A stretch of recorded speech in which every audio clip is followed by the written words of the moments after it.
¿Cómo están ustedes? Bienvenidos a esta nueva edición del Café Ahora el 2018 a través de las pantallas de Ufrovisión, nuestro tercer ciclo de este programa de conversación acá en la Universidad de la Frontera. Ustedes ya han visto, tenemos un invitado de lujo, es un honor tenerlo en el café, don Lorenzo Illapán, ¿cómo está? Sí, Bienvenido. Sí, bien, gracias, muy bien. Qué bueno, don Lorenzo. Usted es conocido a nivel nacional y también a nivel internacional por todo lo que significa las distintas ramas por las que usted ha incursionado, la poesía, la actuación, como director también de teatro. Tenemos acá también en nuestro programa dos de los libros que ha editado usted últimamente. Uno de los primeros, El hombre pájaro, de Lorenzo Illapán, que lo vamos a mostrar acá. Pero antes de entrar a la literatura, don Lorenzo, yo quiero preguntarle por usted. Usted es de Puerto Saavedra. Cuéntame un poco contémosle a la gente quién es el hombre pájaro mapuche, que además, como hemos mencionado al principio de este programa, tesoro humano vivo acá en nuestro país. Sí, justamente yo vengo de Puerto Saavedra, pero antes se llamaba Coluncha y Coleufu, porque llega a Cuatro Ríos, llega el Quiepe, Cautín, Cholchol y Moncul. Entonces su nombre antiguo para nosotros como pueblo mapuche era Coluncha y Coleufu.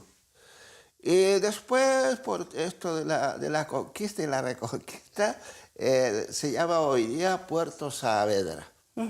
¿Qué es lo que significa con un trai? Con un trai coleufu marca porque para nosotros tenemos el código número 2 y como clave tenemos el número 4. Entonces llega Quepe, Cautín, Cholchol y Moncul, 4 ríos. Entonces al unirse con el mar, para nosotros es como una especie de guiel. Guiel quiere decir como poder o como dueño de esa desembocadura. Y ese era su nombre. Sí. Con un trai coleufu. Me imagino. Es como el ruido original y natural de los ríos. De los 4 ríos. Y esa ubicación geográfica, don Lorenzo, me imagino, es una pregunta en realidad, ¿tiene también un significado espiritual para el pueblo mapuche especial, que lo convierte en un escenario especial? Sí, justamente porque nosotros al tener la presencia de los 4 ríos, tenemos inmediatamente una especie de poder. Y ese poder se puede llamar como Conun Chaico Chawud, que es como la reunión a nombre de los 4 ríos. Los 4 ríos como que nuestra sangre y más el poder del mar se transforma como un lugar muy especial para la ceremonia, por ejemplo, el Quillatur, que se celebra cada 4 años. Y ahí se sube en un cerro que se llama el altar más alto, que este libro habla a través de un antropólogo. El altar más alto es el Cerro La Mesa. El Cerro La Mesa es un poquito más hacia el sur de esta parte. Pero el Conuncha y Coleufu, la desembocadura de los 4 ríos, el nombre de esta ciudad, hoy día Puerto Saavedra, hay un cerro que se llama el Cholye. Cholye quiere decir como el mirador, así. Sí, el mirador. Y la otra cultura le puso Maule porque había un barco mucho tiempo varado, le decía el Maule y le pusieron el Maule. Y ahí está la consecuencia del año 1960. El cerro dijo, ustedes no me quieren como Cholye, ahora van a dejar de ser puerto marino, solamente van a ser puerto de laguna, y así hasta ahora. ¿Eso se refiere al terremoto y maremoto de 1960? 1960, cuando antes del año 1960, los 4 ríos desembocaban justo al pie del cerro Cholye, que hoy día le pusieron Maule. Y el guiel de ese cerro como que se enojó, porque le cambiaron el nombre. Esa es nuestra creencia y nuestra fuerza, hasta ahora. Bueno, es precisamente escenario de uno de los ritos más ancestrales del pueblo mapuche, precisamente en 1960 el sacrificio humano realizado ahí. Cuéntenos un poco, usted está ligado directamente un poco a ese tema. Sí, el Cerro La Mesa viene siendo como el altar más alto, pero conexión hacia el mar. Con un lil quiere decir una especie de cerro que da del mar al mundo. Como que llega el barco y sale el barco imaginario para nosotros. Y ese cerro, siempre, cada vez que hay como problemas social, problemas políticos, se hacen reuniones grandes. Y un poquito más allá está la Chahuachagua, que es nombre de un pájaro, Chahuachagua. Hoy día se llama este cerro donde hacemos la ceremonia, un nombre muy especial, Huaychamo. Y cada 2 años, hace poco, el 2 de diciembre, se hizo una ceremonia. Y para que la humanidad, la gente de ese lugar, no solo mapuche, sino que haya paz, tanto con el sur de América, Chile, y también paz en el mundo entero. Se celebró hace poco, el sábado pasado, de diciembre de este año 2017, la ceremonia de Guillatún en Huaychamo, que tiene que ver con muy cerca del Cerro La Mesa. Y el Cerro La Mesa, don Lorenzo, fue el escenario precisamente de este sacrificio humano. Me gustaría que contara usted un poquito respecto de este tema que ha sido siempre o poco abordado o discretamente abordado. Hoy en día tenemos un escenario distinto para poder contar respecto de lo que fue ese sacrificio y de lo que significa este tipo de ceremonia, estos ritos para el pueblo mapuche. Que a través del Peuma, que es sueño, tuvieron un sueño los sabios, y la doctora Mache, que se llama Juana de Aburcura, tuvo un sueño de que iba a haber no solo un terremoto grado 9, sino que también tsunami, que se llama la salida del mar, que se llama comúnmente, para ese año 1960, un mes de mayo. Entonces el sueño de esta doctora Mache como que se cumplió, pero cada vez que hay catástrofe tan fuerte, inaguantable para el ser humano, se hace un sacrificio, a veces un animal grande, y cuando es muy fuerte, se piensa o se sabe con un niño generalmente huérfano de papá y de mamá.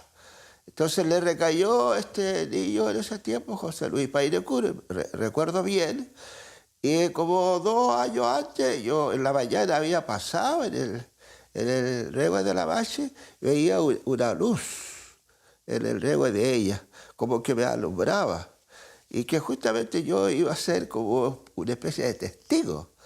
Y le conté a mi gente donde vivía, porque ahora vivo un poquito más acá, y ese era el señal del terremoto y el maremoto. Entonces, no siempre sucede, no siempre. Años anteriores había otro terremoto un poquito más hacia el norte de esa parte, Calof, y hay un Altarbasalto también.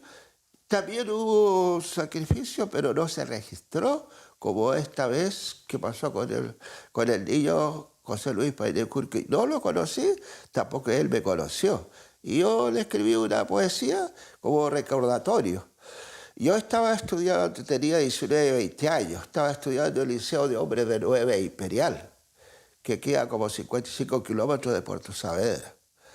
Estaba estudiando humanidad en ese tiempo, entonces fui después a ver, ya había concluido, no tuve suerte en la presencia de esa ceremonia, pero me dijeron que habían como unas 60 personas más o menos en la presencia del sacrificio, muy parecido como se hace con un cordero. Pero también, igual que el café que estamos tomando, le dan una especie de anestesia antes del sacrificio del niño, como que queda anestesiado, aunque le corten el brazo no le duele ni llora, porque hay un remedio muy especial que da la doctora Bache para que el niño no llore ni proteste. Entonces era una costumbre muy antigua, ese consejo dado por los sabios que tiene tomado como una especie de sueño peuma. Bueno, hay que señalar que el contexto en el que se da el sacrificio humano no fue solamente el contexto de un terremoto cualquiera, fue el último cataclismo registrado en la historia de la humanidad, 9,5 en la historia de Richter, y desemboca, digamos, en esta ceremonia, en este rito.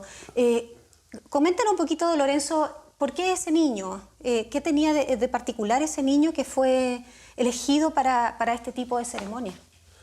Que vivía muy cerca del Cerro de la Mesa, más o menos como 1,5 kilómetros, más o menos. Muy cerca, y además era huérfano de padre y de madre. Y el abuelo fue solicitado, le contaron todo el sueño y el susto muy fuerte que tenían las personas, y había también como 2 personas más al sur que se habían suicidado por el miedo. Era un miedo terrible.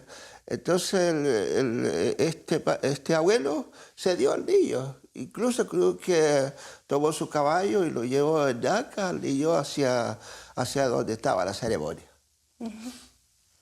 Esta ceremonia, don Lorenzo, bueno, hay que señalar también que ocurre el 5 de junio. No fue precisamente el día del terremoto, que fue el 22 de mayo acá en la región de la Araucanía, pero sí dentro de lo que estaba ocurriendo, en el contexto de lo que estaba ocurriendo, uno de los informes sismológicos de la Universidad de Chile de la época señalan que los terremotos en Chile partieron el 20 de mayo en Talcahuano, en Concepción, y terminaron precisamente el 6 de julio a la 1 de la madrugada, horas después de haber sido sacrificado el niño. Entre medio sucedieron 7 terremotos, es decir, movimientos telúricos autónomos mayores de entre 8,9 y 9,5 grados, es decir, la Tierra estaba en un movimiento permanente al momento del sacrificio del niño. Yo me imagino que eso también aumentaba la incertidumbre, el miedo de las personas que estaban en la comunidad en esa época.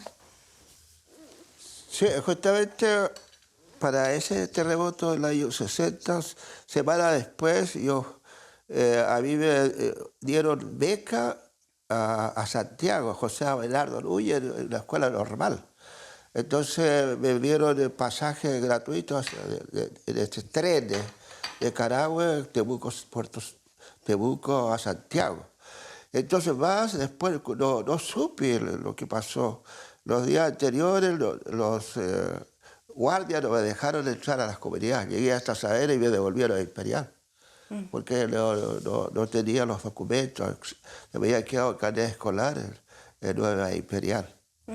Una de las historias o de lo que primero se comenzó a escribir respecto del sacrificio humano en Puerto Saavedra lo relató un periodista norteamericano que estuvo viviendo en Chile, Patrick Tierney, quien escribió un libro. Bueno, él venía recorriendo América Latina registrando sacrificios humanos en distintas culturas indígenas de la época. Y llega a Chile precisamente para saber acerca de este caso puntual que no había sido hasta ese tiempo documentado, excepto por algunos reportes de prensa, con todo lo que eso significaba, mucha inexactitud respecto de las fechas, respecto de la edad del niño, del nombre, de si tenía o no tenía padre, en el contexto en que se dio este ritual. Usted conoció a este periodista, él vino en la década del 80, él convivió también con la Maschi. Cuéntame un poco cómo, porque ahí usted participa directamente en ese relato, don Lorenzo. Sí, justamente este amigo norteamericano, Patrick Tierney, yo, al decir verdad, el gobierno militar fue un poco perseguido. Y existen 4 guardianes, hasta ahora mismo, ahí en el libro sale, guardián número 1 del norte, que sería Patrick Tierney, uno de los guardianes que llegó. El segundo guardián es una dama que se llama Anchi Bayet. Patrick Tierney representaría a Witan Alwa. Segundo guardián femenino, Achibayel. Tercer guardián, del mar, Zupay. Y el cuarto guardián somos nosotros mismos. Entonces, eso funciona. y con esa recuperación de esos 4 guardianes, yo me gané el premio Casa de la América de Cuba, que Con está este en ese libro. Hombre pájaro. 4 guardianes. Entonces, don Patrick Tierney, yo había escrito una autobiografía con un antropólogo de la Universidad de Chile, fue vicerrector de la Universidad de Chile, don Carlos Munizaga Aguirre. Entonces, basado en ese libro, llega Patrick Tierney y me entrevista como persona y me dice: Lorenzo, yo vengo a entrevistarte, pienso y siento, así hablar, pienso y siento que tengo que hablar contigo, porque aquí sucedió el año 1960. En tu libro tú escribes de que hubiese sido el terremoto del año 1947, habría sido tú la persona del holocausto, porque yo soy huérfano de padre y de madre. Entonces, como el terremoto fue en 60, recayó en el niño José Luis Painecur. Entonces, dados esos datos, yo primero tenía un poco de cuidado porque estábamos en un gobierno dictatorial todavía y yo podría haber pensado que él era un espía, pero después, cuando me habló de Carlos Munizaga, entrevistas en televisión, escrito libros y todo eso, entonces pensé que era de buen nivel y había tenido también como peuma de nuevo sueño de que venía alguien a defenderme. Entonces con Patrick Tierney empezamos a salir con el alcalde de Silao, que era Juan Enrique Lier, y se hizo amigo con él por un motivo de que... Lo necesitaba, digamos. Lo necesitaba y además que había el caso así muy particular de que hubo un tiempo que llovía. Entonces Patrick Tierney lo encontró encarado en Itemuco una bota calzada 44. Y don Juan Enrique Lier tenía ese calzado y se hicieron un intercambio. Y ahí lo hicimos amigos, tuvimos 2 años haciendo entrevistas. Y en tanto de eso, entonces yo quedé con luz verde de mi propio pueblo porque había gente que tenía dudas de mi persona, si era extremista, si era comunista. Entonces después dijeron: no, Lorenzo Ayapán es un hombre normal porque anda con un norteamericano, anda de mano con el alcalde de Silao, con un tremendo vehículo por aquí. Hasta ahora quedé bien y funcionó el guardián número 1, que es Huichan Alves, una persona que llega en defensa. En este caso, el defensa mío. ¿Y cómo comienza esta amistad que termina en un libro, además, donde usted está citado? Él me dice: Lorenzo, a veces lo siento un poco nervioso. Me dijo: no, es que mi espíritu no cuadra mucho, porque yo hago gimnasia y meditación. Y a lo mejor tú no haces eso. Soy de una fuerza espiritual mapuche muy fuerte. Entonces, le decía yo: no me cuadra con tu razón, que es el pensamiento. Entonces, no, Lorenzo, yo también medito. Si quieres, meditamos juntos. Yo en mi vehículo, tú en tu manera de ser. Y ahí empezamos a salir y la gente le dio autorización, no tuvimos ningún problema. Asistió a Uruguayatú, pudo grabar Uruguayatú, Uruguaychamo. Se hizo amigo con los locos lo invitaron a su casa, a conversar, se hicieron hermanos y amigos. Entonces este Patrick Tierney no tuvo ningún problema, pero yo era uno ¿cómo se llama?, que le daba el visto bueno para viajar. Bueno, hay que decir que Patrick Tierney es un periodista norteamericano que escribió además un libro muy famoso que después llegó al cine, que se llama Oscuridad en el Dorado, que en realidad fue un libro denuncia respecto de cuando se le ocurrió al gobierno de Venezuela vacunar a los Yanomami en contra del sarampión y lo que significó la muerte de gran cantidad de los indígenas de ese poblado donde fueron inoculados. Entonces él venía ya con una impronta, digamos, importante. ¿Usted cuando lo conoció supo quién era enseguida o se empezaron a conocer después, ya una vez que pasaron los días? Porque él vivió bastantes años en Chile, estuvo 2 años viajando a la región de la Araucanía. Sí, una amistad durante casi 2 años. No, fue como yo le conté mi sueño de que él era el Huichalagua, era el que me venía a dejarme el camino libre ante la justicia y todo eso. Ujú. Bueno, un aporte importante que él hace es que él tuvo la posibilidad de entrevistar a la machi Juana Calfunao, Sí, la protagonista precisamente del sacrificio humano. sí, correcto. Algo que en realidad él solamente logró, porque la machi, bueno, hay que decir que cuando ocurre este caso, la machi junto con el abuelo y personas que participaron del sacrificio humano fueron enjuiciados en Nueva Imperial. Después fueron absueltos, invocando un artículo muy especial que trata sobre la fuerza irresistible, pero además él tuvo acceso a la machi y la machi conversó con él. Ella durante las indagatorias judiciales nunca, digamos, el juez logró tener con ella un acercamiento como el que logró sí Patrick tiene con ella, y ella le comentó cosas bien interesantes. Sí, la estrategia mía fue buscar un loco y otra base varón para entrevistar a ella. Y le supuse de que podría hacerle una ruca. Y le hicimos una ruca. Y los hijos no le parecieron bien, en vez de hacerle un chalet, ¿y por qué le hicieron una ruca? No, pues fue a solicitud de ella, porque los materiales eran muy caros, hasta hoy día mismo, la estructura que llevaba una ruca. Y de nuevo hablamos con el alcalde de Sinao, él dio todo el material, porque tenía la paja, tenía el vehículo, y utilicé un cuñado que era rucafe, hicimos la ruca, hicimos una celebración como se hacía un rucán. Entonces ahí ya ella empezó a gringo más, porque a lo mejor este norteamericano es de buen espíritu y buena onda. Entonces, pero nunca dijo yo fui y lo hice. No, ella nunca Entonces declaró. hicimos otra estrategia. Nos trajimos al hotel La Frontera, un nuevo hotel que estaba en ese tiempo acá, Sí.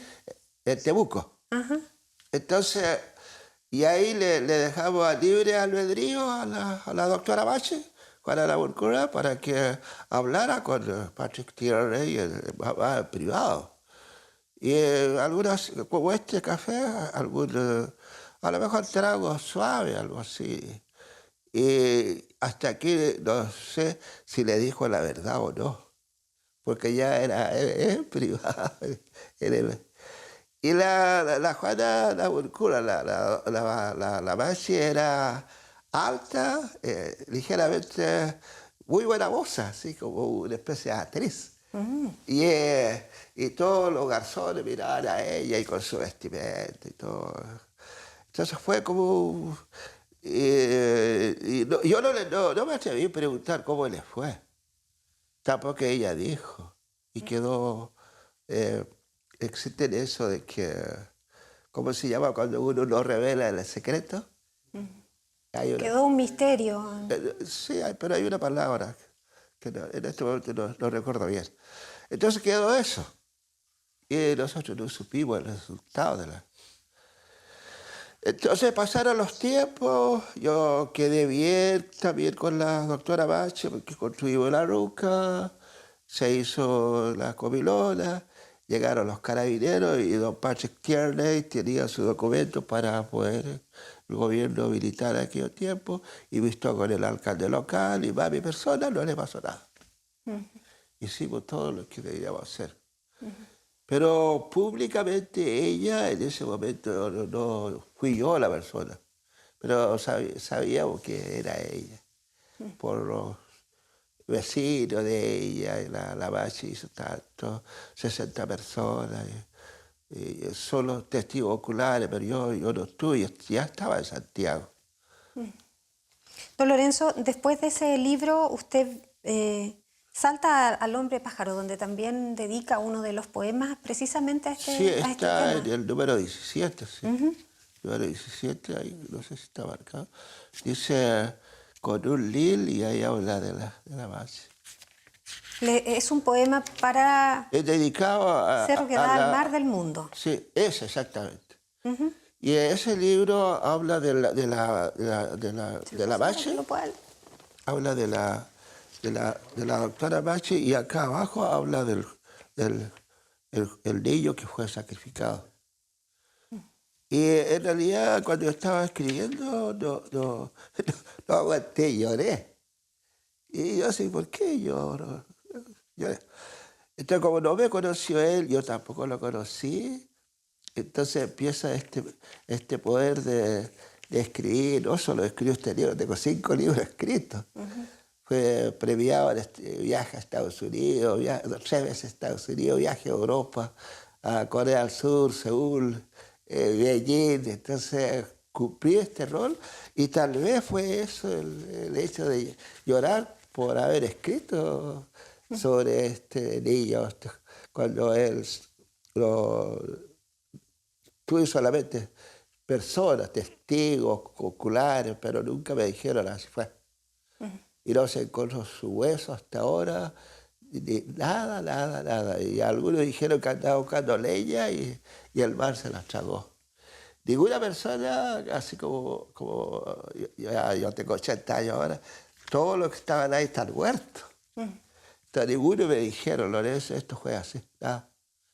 Solo dijeron, así como dice el poema, que era una costumbre ancestral, que cada vez que había miedo cerval, se hacía un sacrificio de animal grande, o si no, como continuaba ¿cómo se llama? Cuando continúa el movimiento. Cuando, en vez del terremoto, continúa. Cuando hay... Continúa el movimiento. Sí, me voy a acordar de la palabra, pero son cuando siguen los movimientos telúricos. Entonces, hubo también... Réplica. Réplica, justamente. Réplica. Entonces, hubo también personas que se suicidaron. No aguantaron como 2 personas. Claro, es que el contexto es muy importante señalarlo. Este no fue un terremoto ni siquiera parecido a lo que vivimos el año 2010.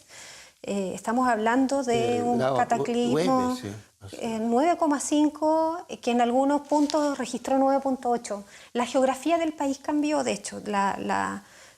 Todo lo que es el mapa de Chile, del sur de Chile, tuvo que ser modificado. El eje de la Tierra sufrió modificaciones, por lo tanto, esto fue un cataclismo que tuvo consecuencias mundiales. Hubo maremotos en Japón, en Hawái. No fue algo, digamos, parecido a lo que hemos vivido estos últimos tiempos en el país. Hay que entender el contexto en el que se da también, porque la Machi, yo me imagino, han seguido sucediendo y ocurrieron antes de ese también otros terremotos y no se registró una situación como esta, un rito tan ancestral, tan íntimo, me imagino, también de la cultura. Sí, exactamente.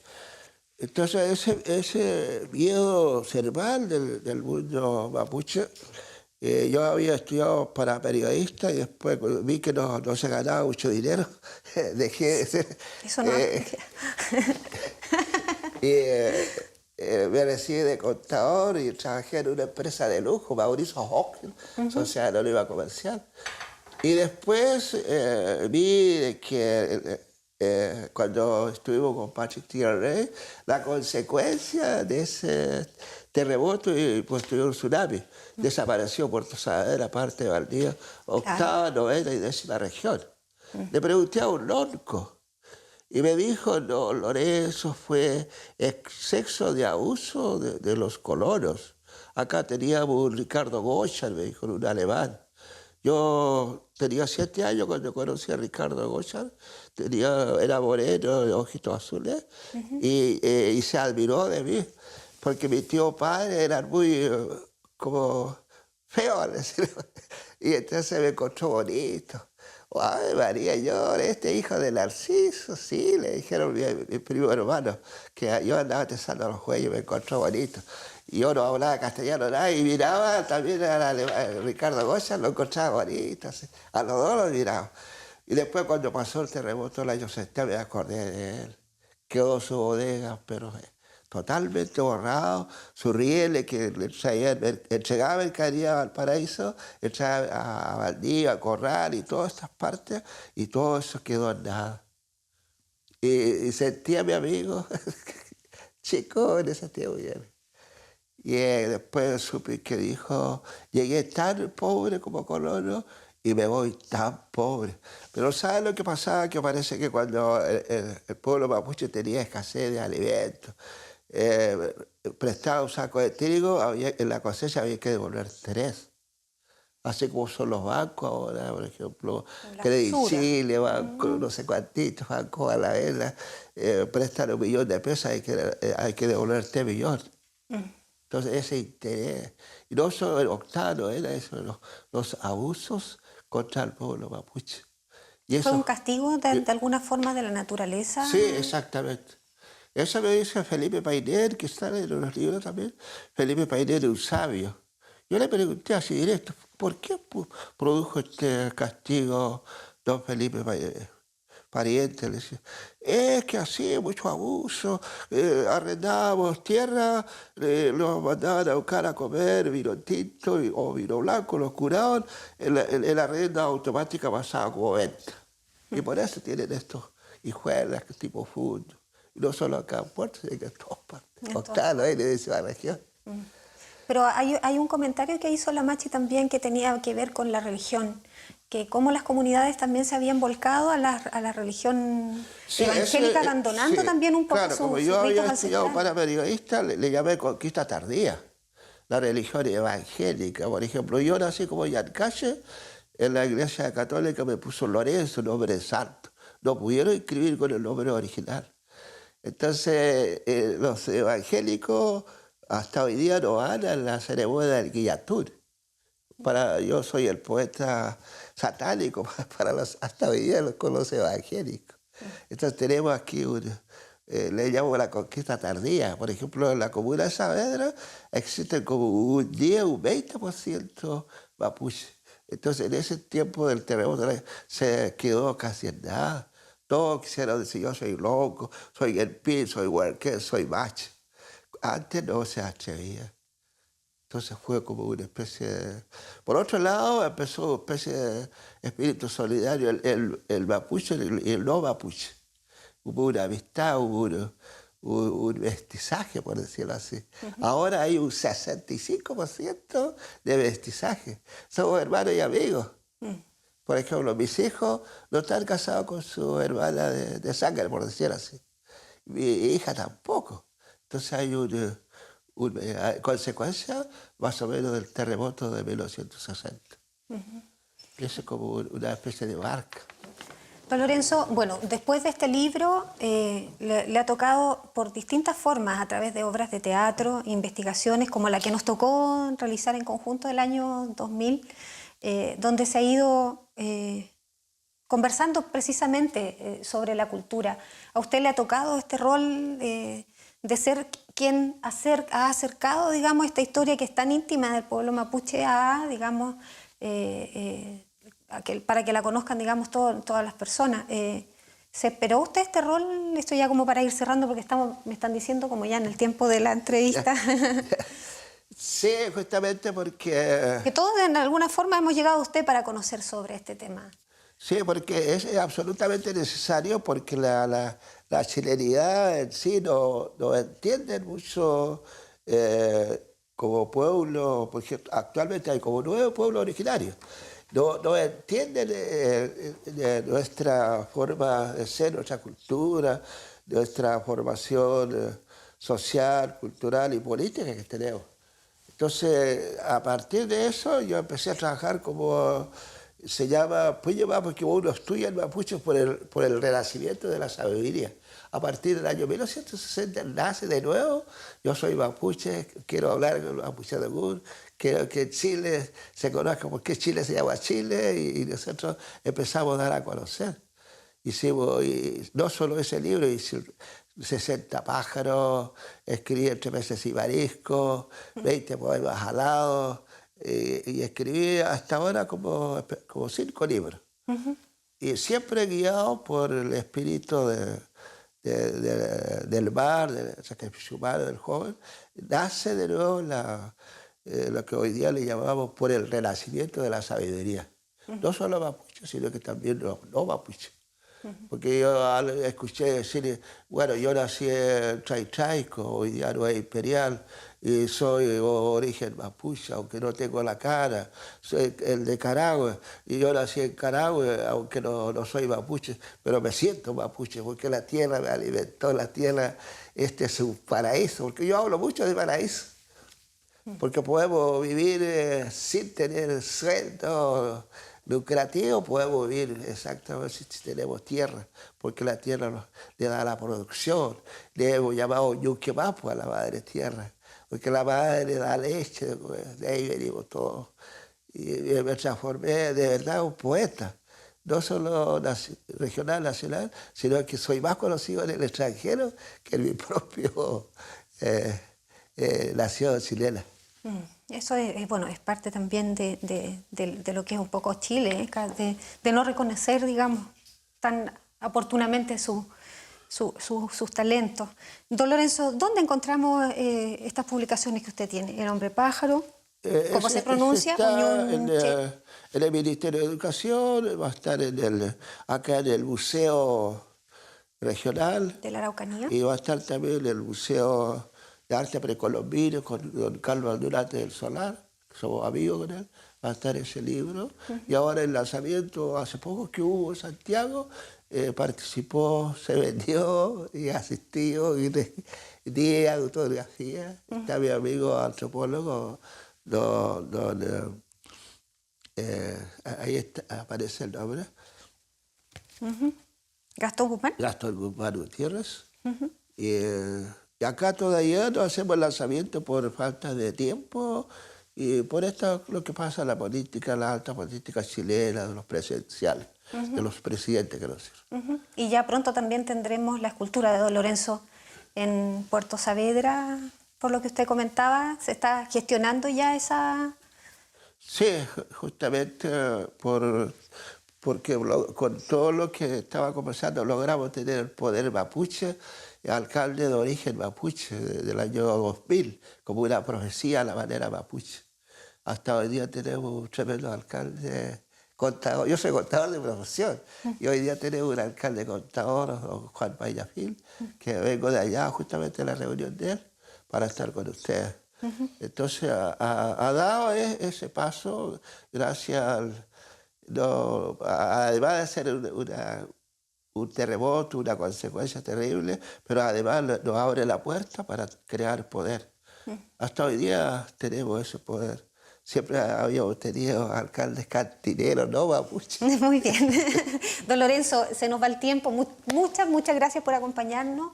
Esperamos que haya sido también para ustedes tan importante esta conversación como es para nosotros acá en el café, tener a don Lorenzo Ayllapán, hombre pájaro mapuche, tesoro humano vivo acá de la región de la Araucanía. Palabras al cierre, don Lorenzo, un mensaje para las personas que lo están viendo, para la región de la Araucanía, mapuches y no mapuches.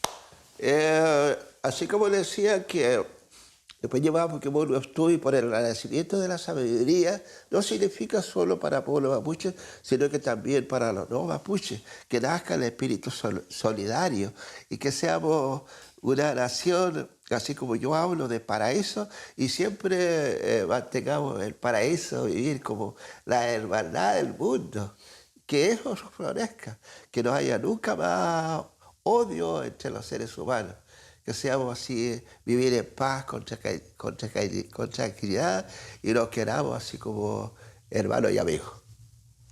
Muchas gracias, don Lorenzo. Muchas gracias a ustedes por acompañarnos en este capítulo de El Café, acá, en Ufrovisión. Nos vemos.